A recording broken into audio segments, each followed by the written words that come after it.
Nakikita mo rin yan.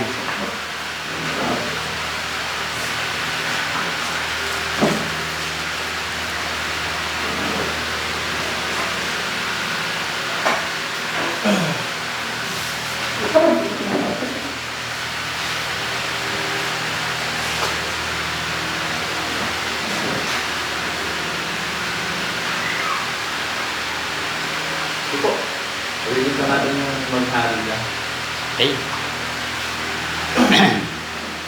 Manumbalik sa iyong pamilya, Dinadalangin ang iyong pagtanggap. Hinahanap ang iyong kapaliran. Hinayakap ang iyong kalooban. At nanunumbalik sa iyong pagmamilina. Dinadalangin ang iyong pagtanggap. Hinahanap ang iyong pagmiliran. Hinayakap ang iyong kalooban.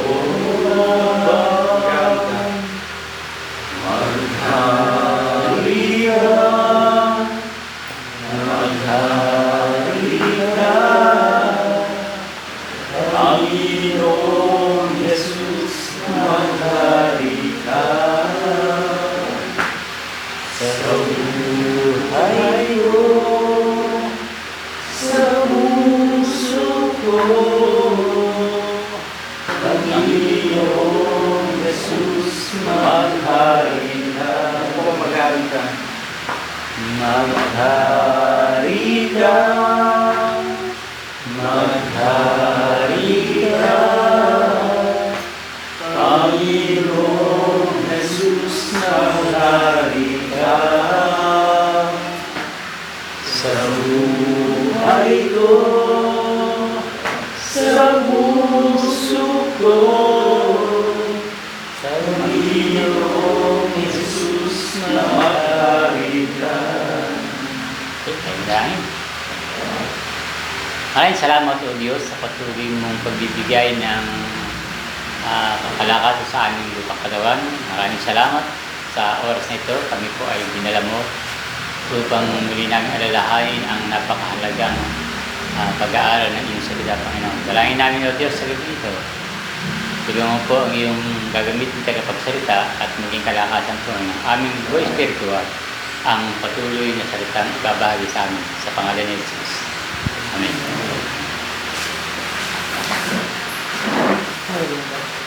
Gagamit ka dito. Dito. Yan. Sa akin. Yan. Hello, Denmark.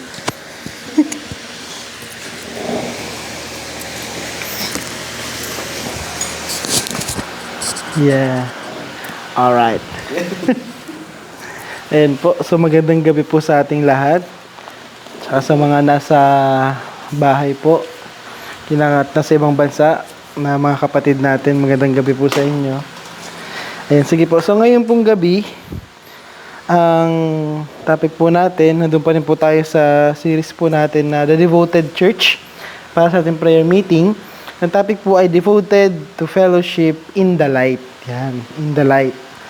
Ang ating pong batayang talata ay sa unang Juan, chapter 1 po, verse 7. Pero basahin na po natin yung buong chapter po. Ano po? Sige po, hati-hati po tayo. Simulan ko po. Ang salitang nagbibigay buhay. Sumusulat kami sa inyo tungkol sa Kanya na sa simula pa siya na. Ang salitang nagbibigay buhay. Siya ay aming narinig at nakita, napagmasdan at nahawakan. Wala na, verse 2. Verse 2, 1 John 1 John chapter 10. First John po, First John. First John chapter 1, verse 2 na. Wala na. 1 John chapter 1 verse 2, Nahayag ang buhay na ito, nakita namin siya at pinapatotohanan namin at ipinapangaral sa inyo ang buhay na walang hanggan na nasa Ama at nahayag sa amin. Mhm. Verse 3. Verse 3. Verse 3, proclaim to you what ye have seen and heard, so that you also may have fellowship with us, and our fellowship is with the Father, and with the Son, Jesus Christ. Mhm. Verse 4, We write this to make our joy complete. Yun. Verse Fine. 5. Ito ang mensahe na narinig namin mula kay Kristo at ipinahayag naman namin sa inyo. Ang Diyos ay liwanag at sa Kanya ay walang anumang kadiliman. Verse 6. Kung sinasabi niya tayo na may pakikiisa sa Kanya, ngunit namumuhay naman tayo sa kadiliman, nagsisinungaling tayo at hindi tayo namumuhay ayon sa katotohanan. Verse 7, Ngunit kung namumuhay tayo ayon sa liwanag, gaya ng pananatili sa liwanag, tayo'y nagkakaisa at ang lahat ng ating kasalanan ay nililit ng dugo ni Jesus na kanyang anak. Mhm. Verse 8. Kung sinasabi natin tayo walang kasalanan, dinadaya natin ang ating sarili at wala sa atin ang katotohanan. Verse 9. Subalit kung pinapahayag natin ang ating mga kasalanan, patatawarin tayo ng Diyos sa mga ito at linisin tayo sa lahat ng ating kasalanan sapagkat siya'y tapat at matuwid. Verse 10, Kung sinasabi natin hindi tayo nagkakasala, ginagawa nating sinungaling ang Diyos at wala sa atin ang kanyang salita. Yan, thank you po sa salita ng Lord. Sandali po tayo manalangin. Aming Diyos, salamat po sa gabing ito. Thank you Lord sa kabutihan, Panginoon, sa privilege God at sa freedom, Panginoon, na kayo po yung makapag-aaral niyong salita at mamaya po para sama-samang manalangin. Lord, nawa po yung truth mo gandang mahayag ngayong gabing ito at may sabuhay nga po namin ito, God. Salamat po, madakila ka, mapapurihan ka sa pangalan ng Panginoong Jesus. Amen, amen. So dito po sa 1 John na binasa po natin, yung unang part po, pinapakita po siya sa po dito sa verse 1 to 4, yung salitang nagbibigay buhay po. Ano po? So, yan, sinabi dito nung sumulat po itong sinulat po ni Juan, sabi niya dito na yung nakaano siya sa mga tao po, sumusulat kami sa inyo tungkol sa kanya na simula pa siya na ang salita nagbibigay buhay. Siya ay aming narinig at nakita na pagmasdan at nahawakan. So, tutukoy po dito ay ang ating Panginoong Hesus po. Nahayag ang buhay na ito at nakita namin siya at pinapatotohanan namin at pinapangaral sa inyo ang buhay na walang hanggan na kasama ng Ama at nahayag sa amin. Pinapahayag nga namin sa inyo ang aming nakita at narinig upang makasama kayo sa aming pakikisa sa Ama at sa kanyang anak na si Hesukristo. Ano po? And sa verse 4, sabi doon, isulat namin ito upang malubos ang aming kagalakan. So dito po ay yung kagustuhan po nila Juan po na ma-share po talaga yung mabuting balita, yung buhay, salita nagbibigay ng buhay. Ito po si Jesus Christ po sa mga tao.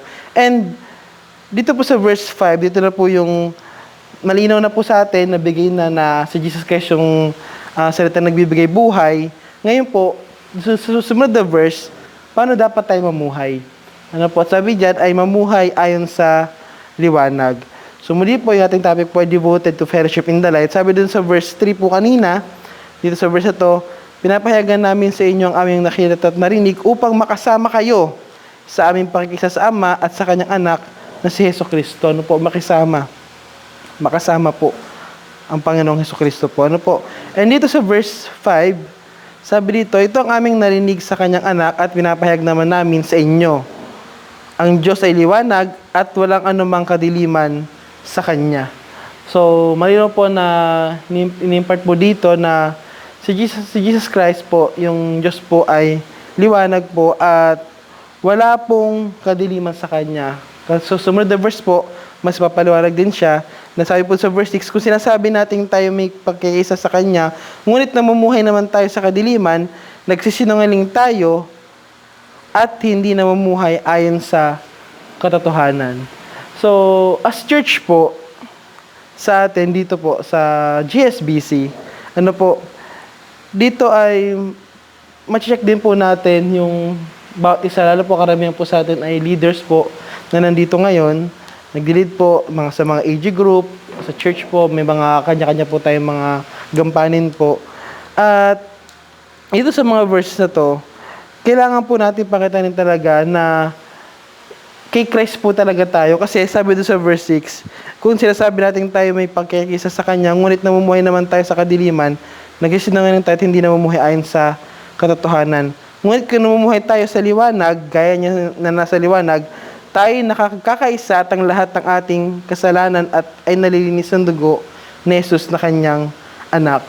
So yun po, as church po, we need to devote po talaga yung sarili natin, yung fellowship natin, na nasa liwanag po. Ibig sabihin, nandun yung truth, nandun po yung katotohanan, nandun po yung honesty natin sa bawat isa, nandun yung love, at nandun yung accountability po natin. Ano po, kasi sabi doon, nagkakaisa at ang lahat ng ating kasalanan ay nalilinis ng dugo ni Jesus na Kanyang anak. Kasi, ang mabalikan din po natin lagi ay si Jesus Christ. Kaya dito po, sa mga verse po na to, sa verse 5 to 7 po, pinapakita po dito yung tungkol po sa liwanag at yung po si Jesus Christ. And dito rin po sa verse na to, talagang sinasabi na dapat po talaga tayo mamuhay sa liwanag. Kailangan nating mamuhay sa light at yung light pong yun ay si Jesus Christ. Na hindi po dapat tayo ma-fall o mapunta po sa kadiliman. Dahil doon po sa sumunod na verse, ay pinapatungkol po naman po nito ay kasalanan.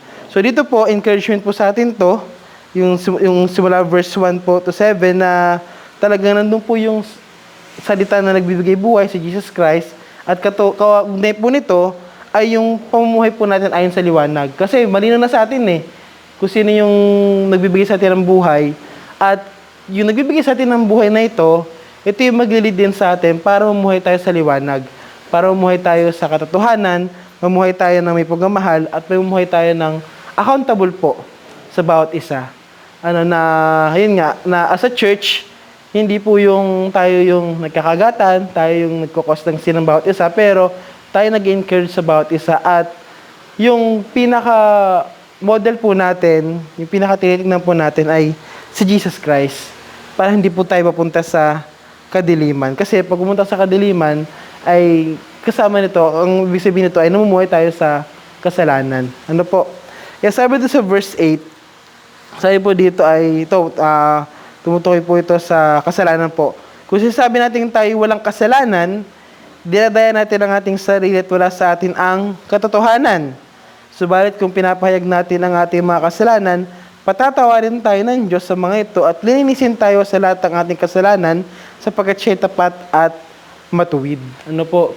So dito, ayan, sa church po, ito, din po, maging tulong din po sa bawat isa, maging reminders din pa rin po sa bawat isa na sometimes siguro po meron po tayong mga churchmate na naliligaw po at yun nga, napupunta sila yung imbis sa devoted fellowship in the light ay napupunta po sila sa kadiliman or nalalayo sila sa Lord at dahil doon nasi-shake po panigurado yung kanilang buhay at nafo-fall sila sa sin.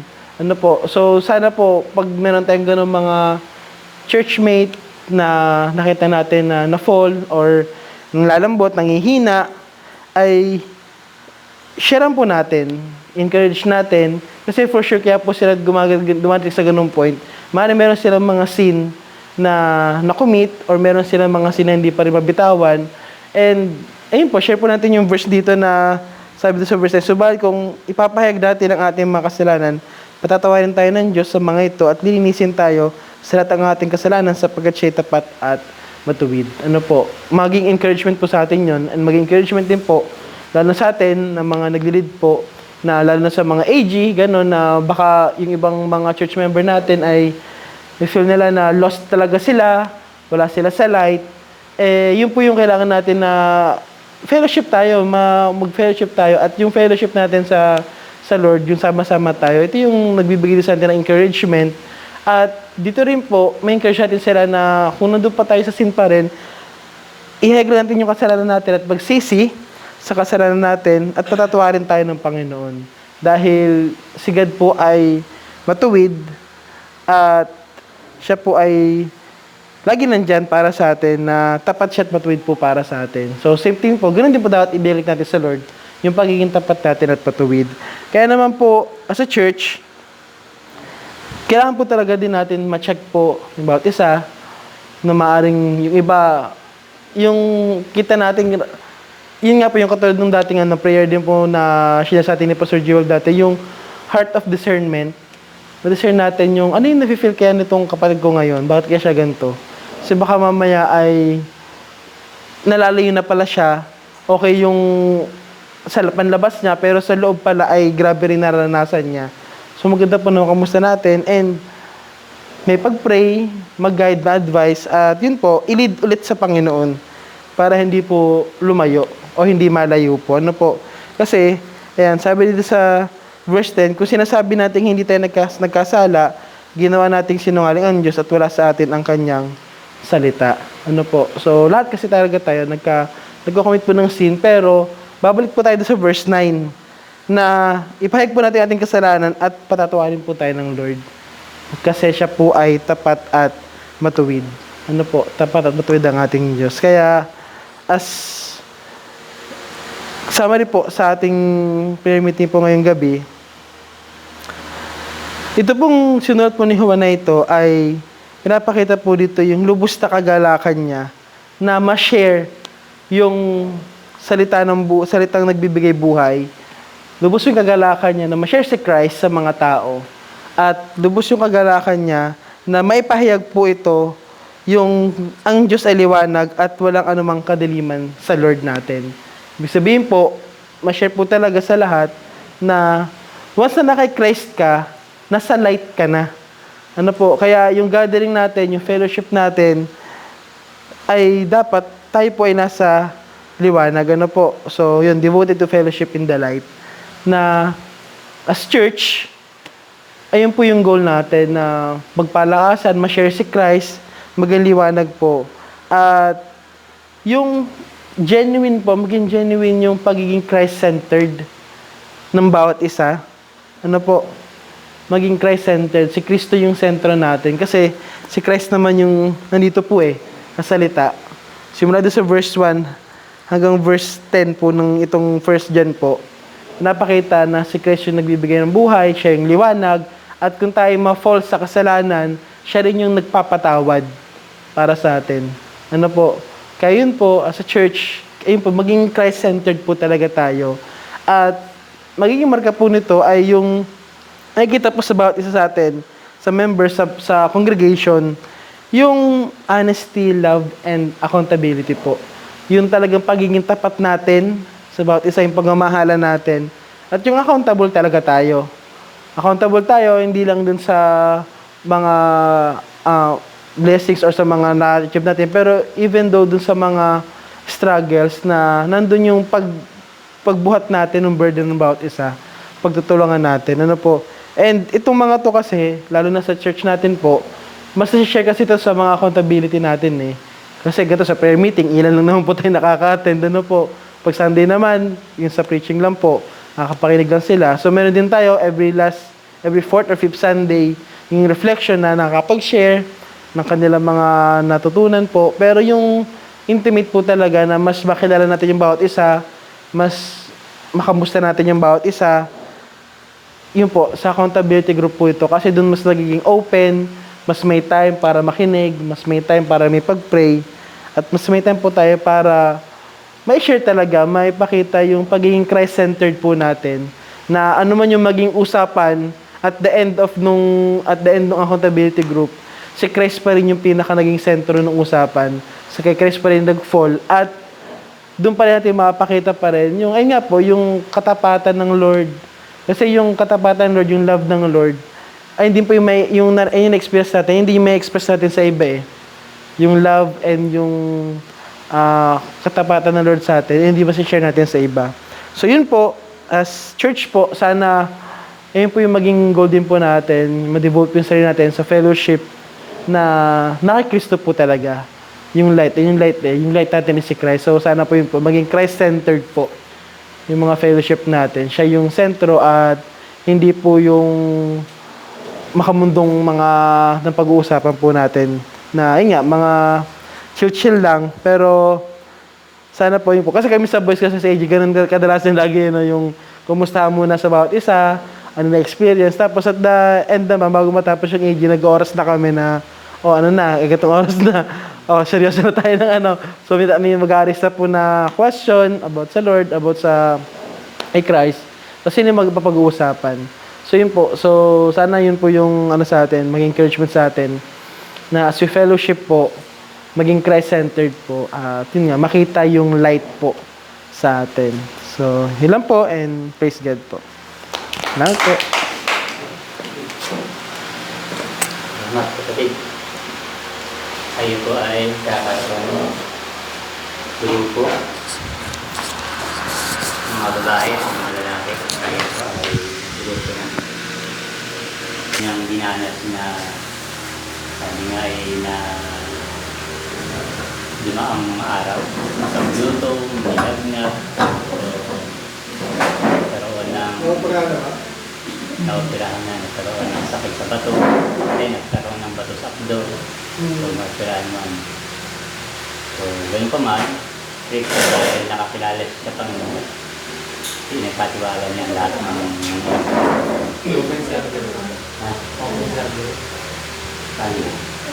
Yun na pinapunta na binak mo. Salamat dahil may tumulong ang God, pangalawa yung mga taong nagbigay ng pinasok sa Kanya. Salamat, Panginoon. So, pag-pray po natin, hindi niya si Berna, medyo masumang pakiramdam mo. Parang gusto talaga ang cancer. Medyo po siya, balas niya yung sumama. Sabi ko na, medyo malamig. Pray natin yung kalusugan pa rin niya, ang trabaho niya.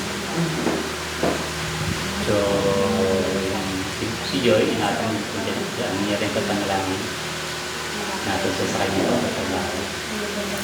Mrs. sa kanyang kalusugan din. Medyo mabigat talaga yung kanyang sitwasyon pag wala siyang kasama ay maasahan talaga. Kaya hindi ako malalalayo. Naging karagdagan kalapatan yung kanyang katawan. So, yan po ang aking prayer. Salamat sa Panginoon dahil yun na nakabalik na ako yung aking lakas dahil ako tinarapasa din eh.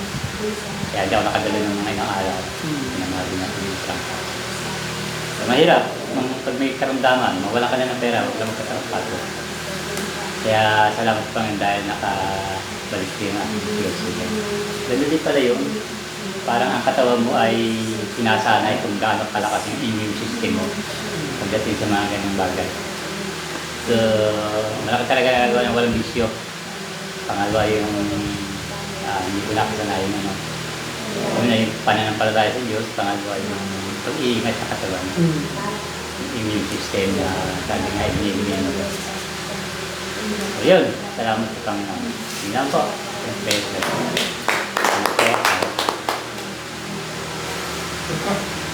Sako, ayun na. Ako'y nagpupuri sa Panginoon sa pagkalang yung message. Kumbaga, ituturo sa atin na magtulong lang tayo sa sabi ko kanina, ang salita ng Diyos ay nagbibigay ng buhay. Ay dapat magdiwanag sa atin yung salita ng Diyos.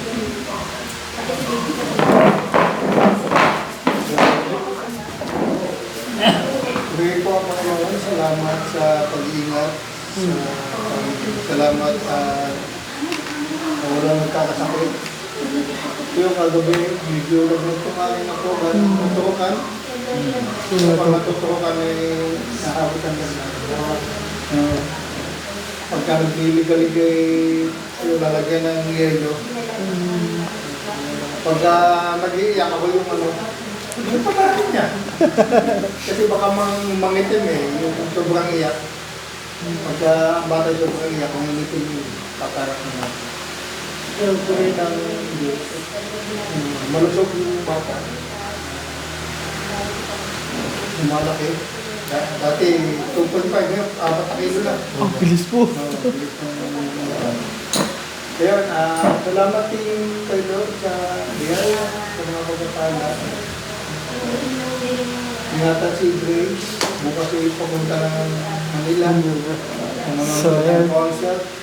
Si Solayan. Hindi ako kasama eh. Sa bahay lang. Concept na. Mga pang-kabataan eh. Kasama yung kanyang bunso, saka yung taga Mercaisia. Commute yan. Commute, nakasitin sila sa hotel. Kaya hindi tayo kasama. Hindi, anytime. Kaya hindi natin hilig yung mga ganung bagay. Ayun, ang prayer, ingatan sila hanggang sa Panginoon.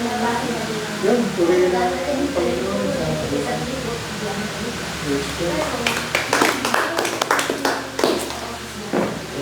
Hindi, salamat sa Panginoon. Yung sustento sa araw-araw. Ligtas. Salamat sa Panginoon. Nakakawin na yung sumika. Kaninang respect sa magaling araw.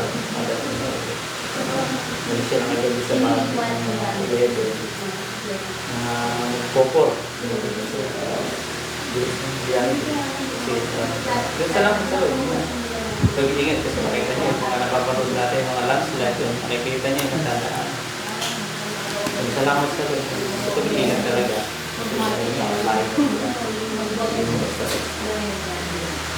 Salamat sa pag-iingat niya sa mga bata, sa pag-aaral. Pero gusto lang patuloy ng gabayan ng Diyos, mga bata. Pag-aaral nila ang religion. Hindi tayo niya sa pag-aaral.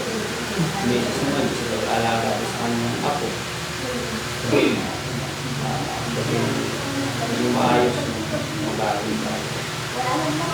Patuloy na yung spiritual sa prayer gusto patuloy na galing kalakasan din sa aking nanay, sa ibag ko, sa asawang siya. Kanina, para check up nila kanina sa aking salamat sa Panginoon sa provision. Kasi sila yung mga magkakanama. Kasi puro mga karamdaman. Salamat sa Panginoon din sa strength na patuloy binibigay sa kabila ng mga karamdaman. Patuloy na healing talaga sa kalakasan. Isa pa yung siguro magandang panahon na rin kasi hindi naging na makapalay. Baga, hindi na kailangan ng magsasakay. Magandang panahon ng pag-ano na mainit. Mapagbigyan ng Panginoon. Yung magandang panahon itong darating na kahit sa pag-harvest ng mga patay. Although hindi na ganun karami ang aking alaga. Siyempre, isama na natin sa prayer talaga. Hindi lang tayo makinagawa. Lahat ng para sa kadahil. Wala, aping-api pa rin eh. Sa kabila ng presyo, gawin mo 30 pesos. Ang nakakalamig ng 40 pesos. Yun ang isa pa. Puro pang mga nasa lubian. Itong magsasaka, hindi nila magawa ng paraan ng mapataas ng konti o dati naman nagbe-20 ang palay, nagbe-22. Kumbaga bakit hindi, kung noon na gawang ganun, bakit ngayon hindi nila magawang ganun? Eh lahat ay mahal na. Kaya, Panginoon pa rin mag-sustain sa lahat na nangyayari talaga. Wala tayong aasahan kundi ang Panginoon na maging maayos. Sabi nga naman ba, narinig ko yan, hindi pa nagpadala ng ulan ang Diyos. Padala ng ulan ang ulan. Hindi mabubinyag yung mga kaya ano ka, hindi lang tutulog ang Diyos. Saksi siya na nangyayari na kapag sa atin, marami tayo talaga bilang mananampalataya. Nakakarap tayo na maging maayos ng ating hindi. Makakamtal lang talaga natin. Sa tulong talaga. Yan, maganda nga sana kung sabi nga, di ba, kung may apply talaga sa mga LGU, sa mga pang, mga ganyan. Yung DHDP talaga, yung total human development. Kung yun yung share, ito Corruption. yung malaking, yung factor talaga na makikita natin yung ayos talaga yung character ng mga tao. Kasi yung malayo sa Panginoon na yun talaga nangyari. Yun, isa yung factor sa atin, hamon yun sa bilang tayo, mga tinawag talaga ng Panginoon. Makabahagi tayo sa mga ganun system, makapag-engage sa mga ganun. Wala ka, purihin yung Panginoon dahil hindi mo natutunan sa success sa lahat ng mayayari. Patuloy na talaga tayo. Salamat sa Diyos sa kalakasan na binibigay sa akin. Kahit na yun niya, isang buwan na rin yung parang panahon pa. Unti-unti na nawawala kaya. Yung Lord, patuloy bibigay ng kalakasan. Salamat sa Panginoon. Purihin po ang Diyos. Sa akin naman po, salamat po sa Panginoon sa sustenance, sustain ng mind, ng utang. Kasi yung mga papeles ko po ngayon sa, nireview ko na mga papel. Yung problema, kasi, isang papel po, hindi ganun makapal, na mga puro papers nila, may mga 20 piraso na resibo nire-review nyo, tama yung date, tama yung presyo, tama yung kung saan sila naka-charge. Ay, kaso po, may mga talaga makukulit na na mga nagpa-process na ayaw talaga nilang sundin yung tamang proseso. Nakaka-stress po kasi sa dami nun, buong halos kalating araw ko po tinatrabaho kanina yun, ng napapel. Sobrang tagal po, talagang mauubusan ka ng utak, yung brain cells, pero salamat sa Lord kasi may problema, salamat sa Lord. Nakakatawa po yung mga ganun problema, nakakatulong sa paano ako lalago sa trabaho. Kasi the more na nagiging ako ng experience, the more na nagiging ako ng problems, the more na nakakagain ako ng experience na sa next time, pag ko na ulit yung problema na yun, alam ko na kung paano solusyonan. Salamat po sa ganung provision ng Lord na nasusustain nyo sa utang, nakaka-stress po talaga. Pero salamat sa Lord kasi ganun talaga. Trabaho, wala namang mahirap na trabaho eh. Wala madaling trabaho. Walang madaling trabaho. Pagod ka na nga. Bakit na nga? Salamat po sa Lord. Sa family ko, na ibigin po yung lola ko, salamat sa Lord. Walang paghirap, walang pain. Lalo sa family, wala na rin pain na talagang surrender lahat sa Lord. Kahit yung buhay ng lola ko, surrender niya sa Lord. Wala nang dapat ikalungkot kasi nasa lumang line sa Panginoon. Wala namin na nasa kasama niyo. Ay po, maluwag, nakakatuwa naman yung buong family namin. Masaya. Masaya. Malungkot, pero kasi siyempre nawala. Hindi mo makikita yun dito sa mundo eh. Pero masaya kasi kapiling na siya ng Lord. Masaya na lang din eh. Wala na itong pain pa. Salamat po sa sa ganong isip na binigay sa family namin. Dahil Christians sa mga family namin. Galing po ng Lord eh. Kasi nung nililibing ko si Lola, talagang walang kainit-init, sakto lang yung hindi masakit sa balat. Pag uwi po namin, nung nagkakainan na, saka bumuhos ng napakalas na yun. Isip po namin, kung tayo inabot sa daan, hindi pare-pares tayong basa. Yun yung kung mga simpleng binibigay ng Panginoon, simpleng blessing. Pero napakalaking epekto sa buhay namin. Ay po, family, salamat po sa Lord dahil buhay, malakas naman. Medyo nakabawi-bawi na ng slide, konti-konti lang talaga sa mga kuya, sa pagod. And then, prayer request ko, kasama po sa prayer. Yung mama ko ay mapatake up yung sa Pablo. Kalooban ko ng Lord kung ano pong kalabasan ng take up. And, ayun po kay Mir, salamat po sa Panginoon. Kasi, tumatanda siya ng may pagbabago. Hindi siya tumatanda ng power. May power. Tumatanda po siya ng may pagbabago sa ugali, pagbabago sa pagtrato sa pamilya. Kasi imposible po kasi habang pinapagalitan niya, talagang sumasagot talaga siya. Pero sumusunod po siya kung ano yung notice mo. Tuloy ang hugas ng plato na, ganyan. Ganun kasi po yun. Pero napapansin po namin ni Mama lately, susunod na lang siya, hindi na siya masyadong sasalita. Oo, may sagot pa din, pero bawas na. Yung kumbaga, sobrang bawas na, sobrang laking bawas na. Pero salamat po sa Lord. And sa prayer po na mas maintindihan niya pa yung value ng pagsunod. Lalo sa, hindi lang sa family, kundi sa Panginoon. Kasi habang tumatanda po yan, mas na-explore niya yung mundo, mas marami siyang nakikita ng panibago. So, magiging malipot talaga yung isip niya. Pero, ang prayer kasi po yung guidance ng Lord sa life niya na maging maayos yung mga decisions, maging maayos lahat po, value na kailangan pahalagahan. Na hindi niya lang sa family makukuha niya din sa ibang tao. Lalo sa church, makukuha niya sa church.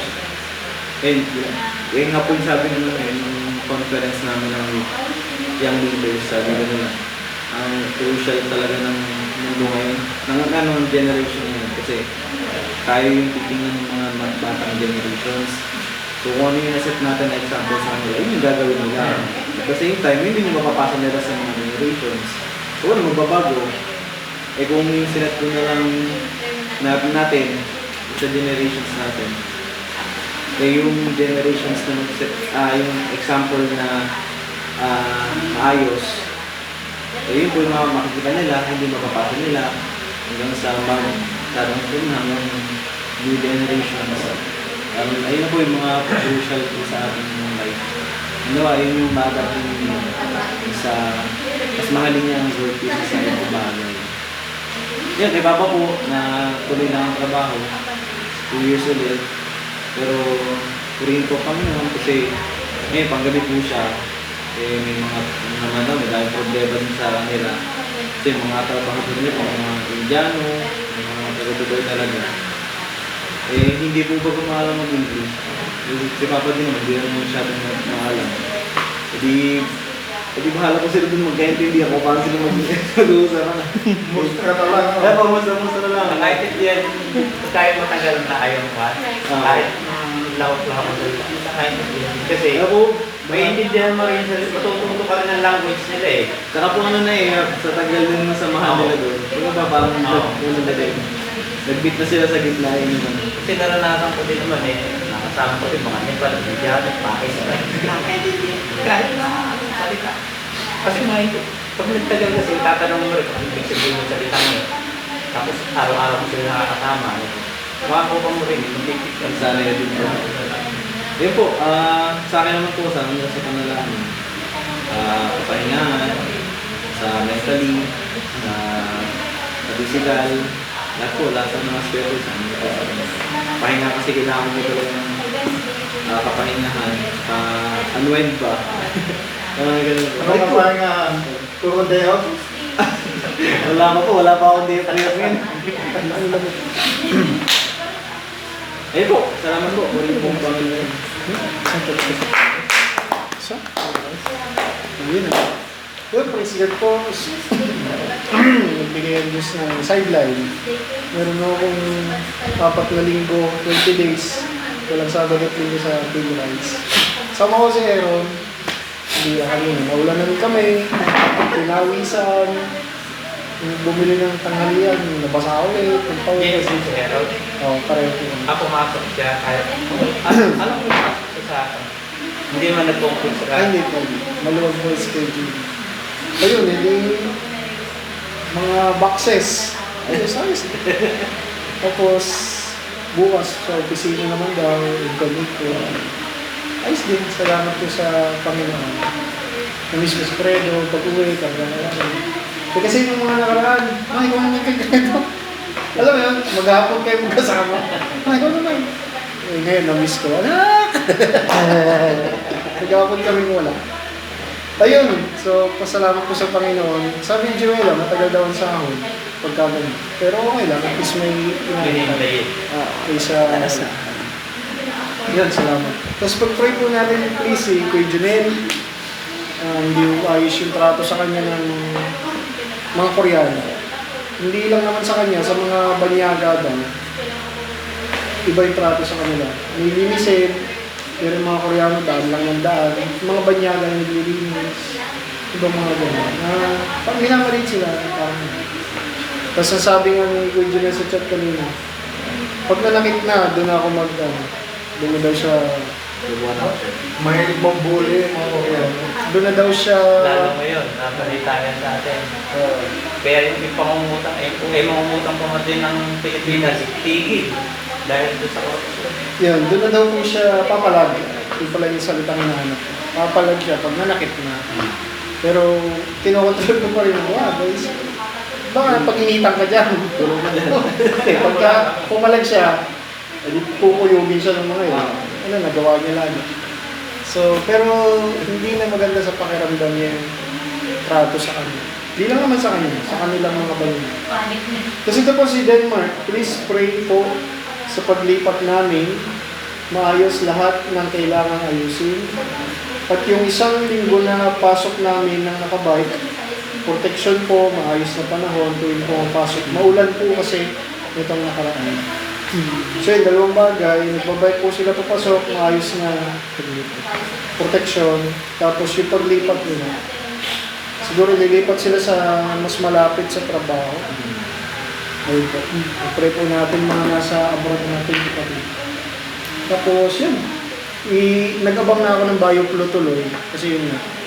Kakagaling lang namin sa Sipon, tapos naulan naman, pinawisan kanina. Ayoko namang pangalawang araw bukas session po, absent. Masama mo pag-ramdam. Ayun, nag-abang na ako ng bioplo dyan. Sige, pag-pray nyo lang po na gumaling na si Credo, sa linggo na siyang sinisipon, may paunti-unti pa rin po. Thank you po. Thanks, God. Salamat din po sa Lord na pagod din din po, trabaho din. So yun po, talagang stress kasi na aside sa akin yung pag-edit nga ng isang booklet po tsaka poster, flyers. Eh, hindi ko naman yan yung pag-edit ng mga ganong mga designs. So yun po, pero salamat sa Lord kasi natapos naman, okay naman. Talagang po, salamat sa pagbigay ng wisdom ng Lord. And yun po, thank you sa Lord kasi na okay na yung namin, na-submit na process na yung visa namin. Possible daw Monday mabigay, madala sa amin yung visa, yung visa ng South Korea. So yun po. So, Kita kayo doon, bro. Oo, nagtaset kami ni Kuya Junel. Magkapalibre ako kape. Joke lang. So yun po, so pasaka po sa prayer na maging okay po yung visa sa Monday. Ma-approve po sana, tsaka yun po, yung patuloy na guidance po ng Lord. And pasama po sa prayer din pala si Gracia, si Grace po. Yung Grace ko po, ninang. Na po, yung tiyan niya kasi talaga may iba yung ng tiyan niya. Nagpa-check up naman na po siya. Tapos parang magkapa-transfer siya bukas. So yun, tapos na rin siya yung naka-line up pag hindi magpapadit po siya. So yun po, kasama na rin. Amoeba? Hindi amoeba eh. Baka maaaring siya yung pagkakang niya eh. Minsan puso, gano'n. Kaya minsan talagang po, nasasakit yung ulo niya. Kaya sabi ko, pakabuntis ka. Hindi ko alam. Ayun po, so kasama naman po sa prayer. Yan, nararamdaman niya. Ayun po. Sige po. So yun lang po, salamat po sa Lord. Okay. Tayo.